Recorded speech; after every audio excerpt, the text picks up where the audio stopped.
Time, that relentless and unforgiving current, sweeps away so much of what we build, think, and feel. Build, think, feel.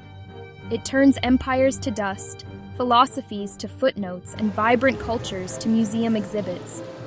Yet, within this grand and often tragic erosion, some things endure with a quiet, stubborn resilience. Among the most remarkable of these survivors are books. Not all books, of course, but a select and precious few. What we call great literature is defined precisely by this defiance of time. It is a body of work that continues to speak to us, to challenge us, and to shape our understanding of the world long after its creators have turned to dust themselves, their voices preserved not in amber, but in ink. Imagine, if you will, the hushed and hallowed halls of a vast ancient library.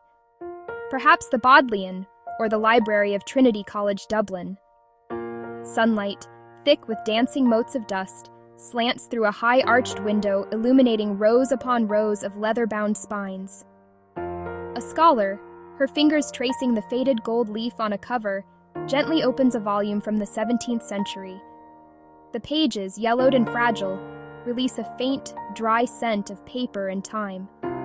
Within those pages lies not just a story, but a consciousness, a complete and intricate world of thought and feeling, frozen at the moment of its creation, yet ready to be thawed and brought to life again by the simple, miraculous act of reading. This image reveals a profound truth. Books are time capsules, meticulously crafted vessels designed to carry the most volatile and precious cargo of all: human experience. A truly great work possesses an almost alchemical quality, transforming the specific circumstances of its own era into a timeless exploration of the human condition. It holds up a mirror, not just to its own society, but to all societies, reflecting the fears, hopes, loves, and follies that bind us together as a species. It is influential, not merely because it is taught in schools, but because its ideas seep into the very foundations of our culture, altering the way we think and speak, often without our even realizing it.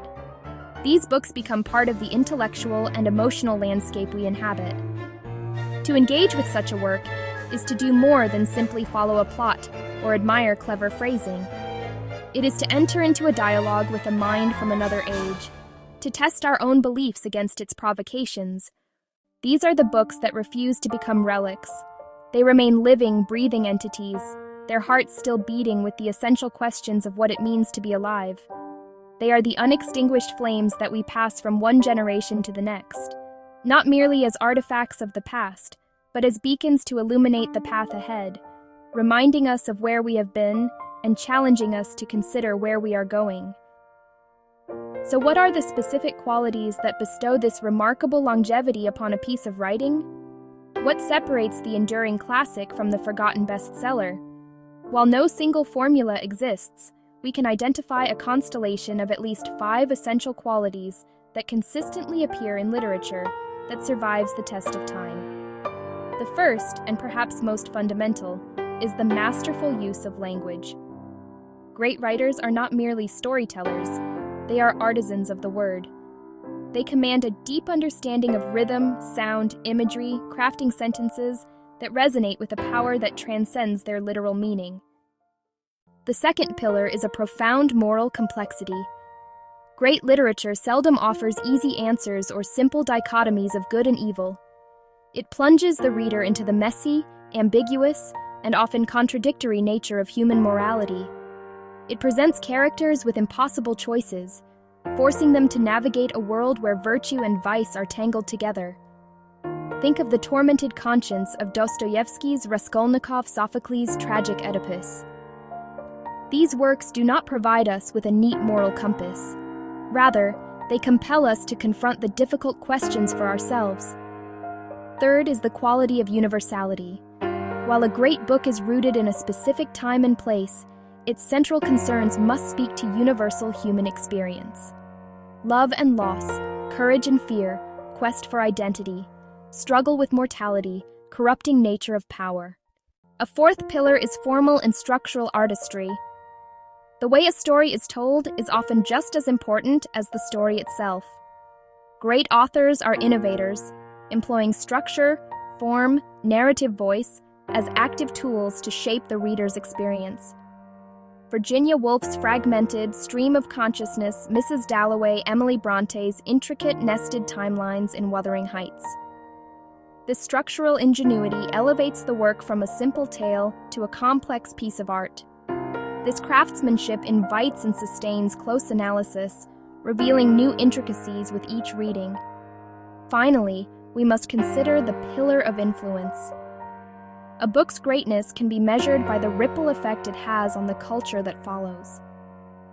Works other writers respond to, philosophers argue with artists, adapt their ideas, and phrases become woven into the fabric of language and thought. Don Quixote created a new archetype and changed the very form of the novel. The collection of books we consider great, the literary canon, can seem like a sacred, immutable list handed down from on high. It feels solid, permanent, and objectively correct.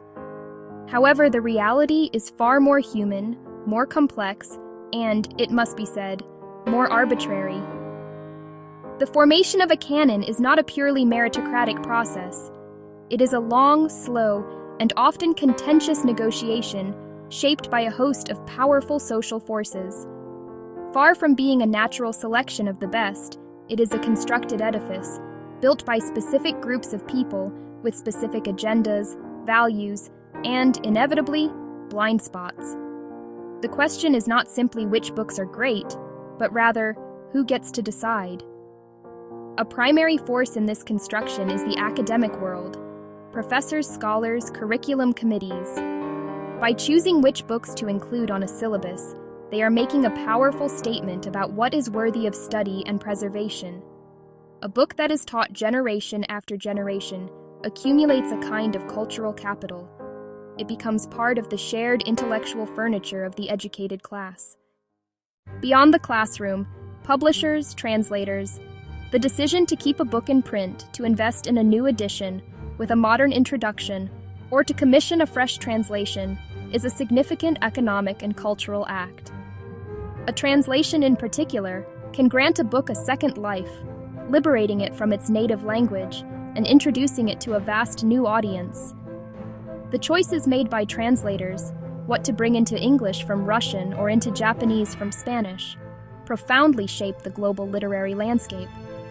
The prestige of certain publishing houses and literary prizes can elevate a work, signaling its importance to the reading public and securing its place on library and bookshop shelves for years to come. Of course, we cannot ignore the influence of power and money. Throughout history, literary canons have often reflected the values and interests of the dominant social class. The works that were preserved and celebrated were frequently those that affirmed the existing social order, or that were championed by wealthy patrons or powerful institutions like the church or the court. In our modern world, awash with bestseller lists and viral trends, it is remarkably easy to confuse popularity with greatness. A book that sells millions of copies and dominates public conversation for a season feels, in the moment, immensely significant. The success is tangible, measured in sales figures, media mentions. It is an event. And yet, history is a vast and humbling graveyard of such events. The overwhelming majority of books that achieve spectacular, widespread popularity are destined to fade from memory with astonishing speed. Lasting value, it turns out, is a very different beast from immediate appeal. The primary reason for this divergence lies in the nature of the questions each type of book addresses. Great literature tends to trade in difficult, open-ended questions rather than comforting answers. We can see this pattern repeated throughout literary history. The sensational sensation novels of the Victorian era, which outsold Dickens and Eliot at the time, are now read almost exclusively by specialist academics. Meanwhile, the slow, psychologically dense novels of George Eliot or the socially critical works of Charles Dickens continue to be read, adapted, and debated around the world. The test, ultimately, is time's unforgiving filter. Does a book's power diminish once its original context is gone? Or does it in fact grow, revealing new facets of meaning as it is refracted through the lens of different eras? Popularity speaks to the present moment. Greatness speaks to the ages. Why can a 21st century reader in Tokyo find profound meaning in a play written in Elizabethan England? Why can a 21st century reader in Tokyo find profound meaning in a play written in Elizabethan England? Why does a story from ancient Greece about a soldier's long journey home still captivate audiences in a world of instantaneous global travel? Why does a story from ancient Greece about a soldier's long journey home still captivate audiences in a world of instantaneous global travel? The answer lies in the remarkable ability of great literature to transcend its specific setting and tap into the deep, unchanging currents of the human condition. While the costumes, technologies, and social customs of our lives may change dramatically, the fundamental architecture of our inner worlds, our core emotions, fears, and desires, remains remarkably consistent across the millennia. Great books are great because they speak directly to this enduring, universal self. At the heart of this enduring appeal are the grand, inescapable themes of human existence. Love, in all its forms, romantic, familial, platonic, unrequited, is a perennial subject, as is its dark counterpart, loss. The terror of death, and the quest for some form of immortality through faith, fame, or family, echoes from the Epic of Gilgamesh to the poetry of today. The intoxicating lure of power and the corrosive effects of ambition are explored just as keenly in Shakespeare's Macbeth as they are in a modern political thriller. These foundational experiences, the search for identity, the sting of betrayal, the solace of friendship, the burden of shame, are the common threads that connect us all. Great literature acts as a bridge, connecting the solitary reader to this vast, shared human experience. When we read of Anna Karenina's desperate passion, we are not simply observing a 19th century Russian aristocrat. We are confronting the universal and often destructive power of desire itself. When we follow Odysseus on his perilous voyage, we recognize our own struggles to find our way back to a place of belonging and peace. The characters and their specific plights become vessels for these larger, timeless themes, allowing us to see our own lives reflected in their stories. This act of recognition is, profoundly powerful. It reassures us that our deepest feelings are not ours alone, but are part of a larger human story. This focus on universal truth is what prevents great literature from becoming dated. While the surface details of a novel like Jane Austen's Pride and Prejudice, the balls, the carriages, the social proprieties, are specific to her time, the underlying story about overcoming pride, judging others rashly, and the difficult negotiation of love and social pressure remains eternally relevant. A reader today may not worry about securing a dance partner at the Netherfield ball, but they will certainly understand the anxiety of making a good first impression or the humiliation of a social misstep. By grounding their narratives in these fundamental human truths, great authors ensure that their work will continue to find an audience, speaking with a fresh and urgent voice to each new generation that discovers it.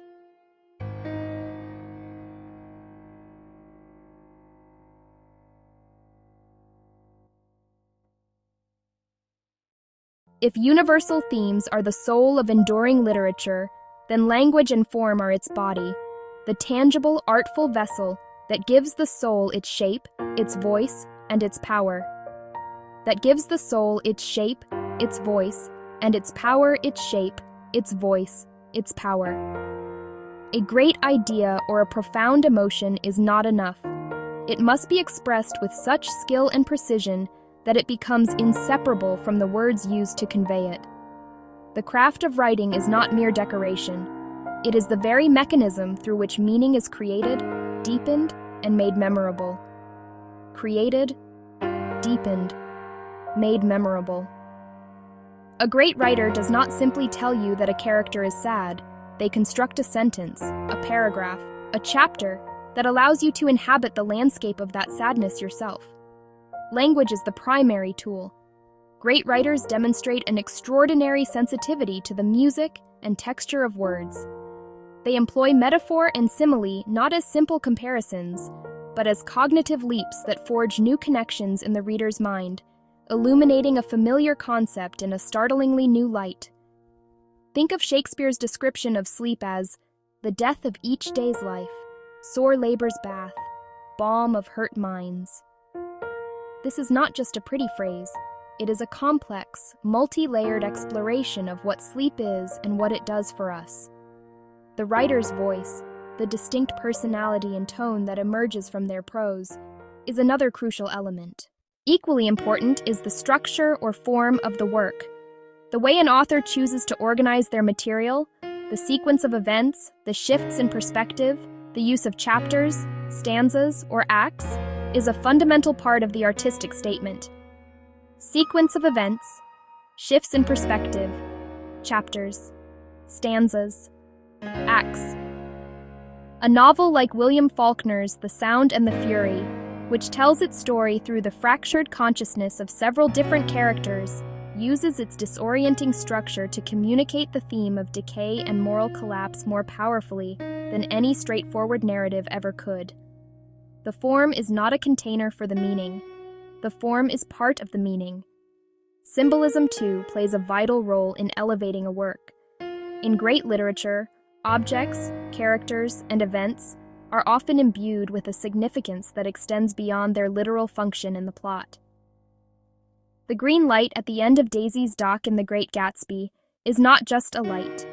It is a powerful symbol of unattainable desire, the future, and the corrupting nature of the American dream.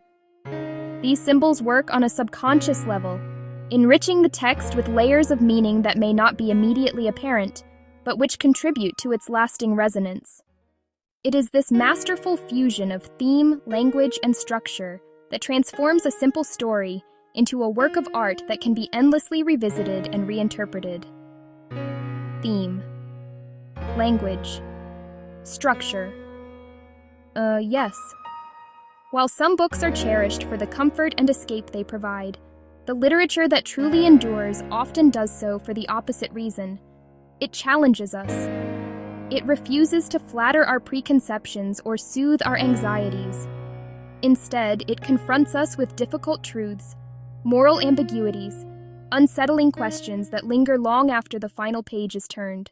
This quality of provocation is not an act of cruelty. It is an act of profound respect for the reader's intelligence and moral seriousness. Great literature does not want to be a sedative.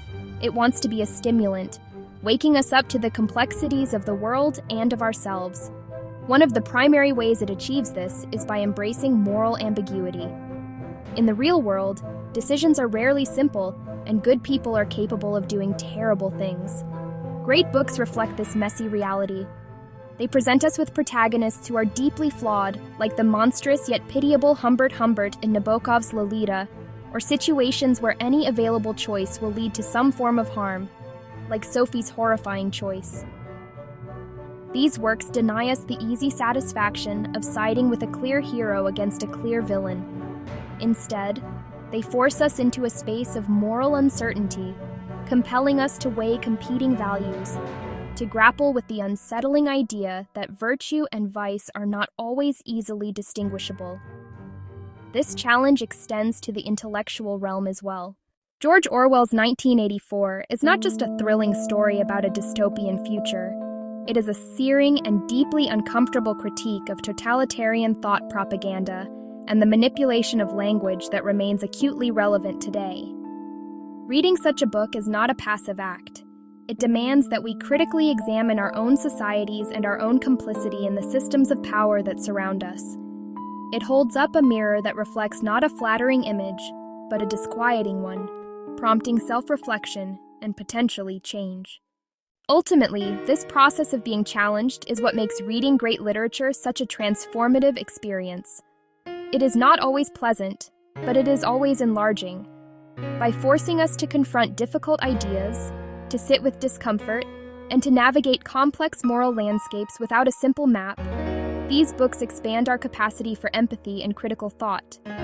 They teach us that the most important questions often do not have answers, and that there is a unique form of wisdom to be found in embracing doubt and complexity. They do not let us sleep easily, and for that, we should be profoundly grateful, for in that wakefulness lies the opportunity for growth. A book may possess all the intrinsic qualities of greatness, but these alone do not guarantee its survival. For a work to endure across centuries, it must be actively carried forward through the turbulent waters of history. It requires a series of human interventions, acts of preservation, transmission, reinterpretation, that function as the engines of its survival. A book is a physical object, vulnerable to fire, flood, simple neglect. It is also a cultural object, susceptible to being forgotten when languages die, regimes change, societies lose interest. Its journey through time is a perilous one, dependent on a chain of dedicated custodians. Translation is perhaps the most vital of these engines. The work of a skilled translator is an act of profound artistic empathy, intellectual empathy, requiring not just a mastery of two languages, but a deep understanding of two different worlds. Through translation, the plays of Ibsen can ignite debates in Japan. The novels of Gabriel Garcia Marquez can enchant readers in Poland. Each new translation is a new opportunity for a book to be discovered, creating new audiences and new conversations. It is the primary means by which a work transcends its national origins and becomes part of a global literary heritage. Preservation and pedagogy are the twin pillars that support a book's long-term existence. Libraries, archives, universities are the great fortresses of literary memory. Within their walls, fragile manuscripts are painstakingly conserved. Vast collections of printed works are cataloged and protected. Equally important is the act of teaching. When a teacher places a book on a syllabus, they are performing a crucial act of transmission. They are not only ensuring that the book is read by a new generation, but are also providing the tools for its interpretation, keeping the conversation around the work alive and evolving. This continuous cycle of teaching and study prevents a book from becoming a mere artifact and ensures it remains a living part of the intellectual landscape. Finally, a book's survival often depends on its ability to adapt to changing contexts. A great work is not static. It is capacious enough to hold new meanings for new times. A Renaissance audience might have seen Shakespeare's The Tempest as a fantastical romance, while a post-colonial critic might read it as a powerful allegory of imperialism and subjugation. Neither reading is necessarily more correct than the other. Rather, the book's greatness lies in its capacity to sustain both interpretations. This adaptability is a key survival trait. As societies evolve and new questions arise, readers return to these rich, complex texts, mining them for insights relevant to their own time, and in doing so, they ensure the book's continued life and relevance. In the final analysis, the question of why some books never die leads us to a simple yet profound conclusion. They endure because they succeed in capturing something essential and true about the experience of being human. Our capacity for love, our fear of death, our hunger for meaning, our perpetual struggle between our better angels and our inner demons. They are vessels of truth. Truth, unlike fashion, has a very long life. Their language is crafted with such artistry. These books are not merely static objects on a shelf. They are active participants in an ongoing, intergenerational conversation. They shape our thought, enrich our language, deepen our capacity for empathy. They teach us to ask more difficult questions, to tolerate ambiguity, to see the world through eyes other than our own Don Quixote. To the Lighthouse, we are joining a dialogue that has been unfolding for decades or for centuries. Each reader who engages thoughtfully becomes part of its continuing life, adding their own interpretation to layers of meaning accumulated over time. Great literature is not a fixed and dusty list of canonical works. It is a living, breathing ecosystem of texts that nourish and challenge the human mind. They survive the fall of empires and shifting cultural tides because we readers, teachers, translators refuse to let them die. We keep them alive because we sense, instinctively, that we need them. They are our collective memory. They are our shared conscience. They are the lamps we carry into the darkness of the future, passed from one hand to the next, each illuminating a small but vital patch of the human heart. So, when we walk through a library and run our hands along the spines of old books, we should feel a sense of reverence. We are in the presence of survivors. We are surrounded by the lasting echoes of the most insightful, courageous, and artful minds of human history. A great book is a promise kept across the ages.